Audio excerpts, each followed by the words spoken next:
जय श्री राम दोस्तों।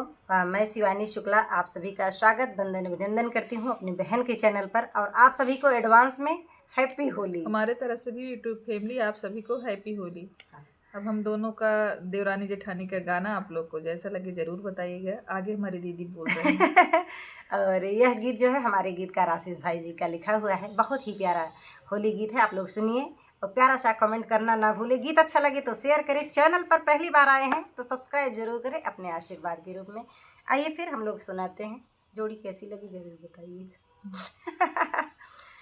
भक्तन के जात बाटे टोली पिया, अब खेलब अवध में होली।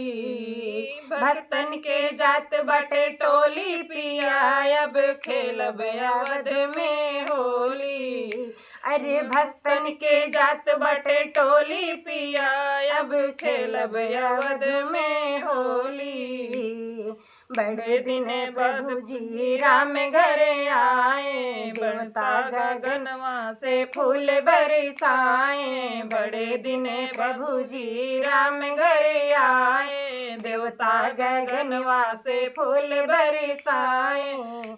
सीता के मन में हमें झोली पिया, अब खेलब अवध में होली। अरे सीता के मन में हमें झोली पिया, अब खेलब अवध में होली। भक्तन के जात बाटे टोली पिया, अब खेलब अवध में होली। अरे भक्तन के जात बाटे टोली पिया, अब खेलब अवध में होली। रंग में रंगाइल अवध नगरिया, लइके गुलाल जल्दी चला संवरिया। रंग में रंगाइल अवध नगरिया, लइके गुलाल जल्दी चला संवरिया।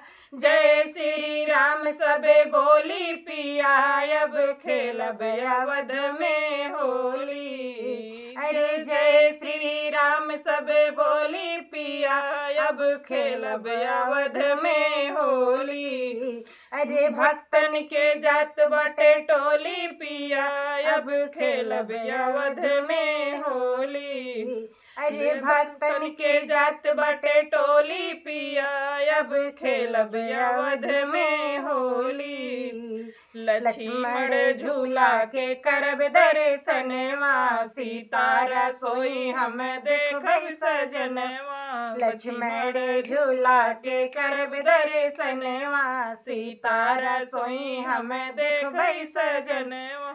मन के एक बात होए बोली पिया, अब खेलब अवध में होली। अरे मन के एक बात हमें बोली पिया, अब खेलब अवध में होली। अरे जात बाटे भक्तन के टोली पिया, अब खेलब अवध में होली। अरे जात बाटे भक्तन के टोली पिया, अब खेलब अवध में होली।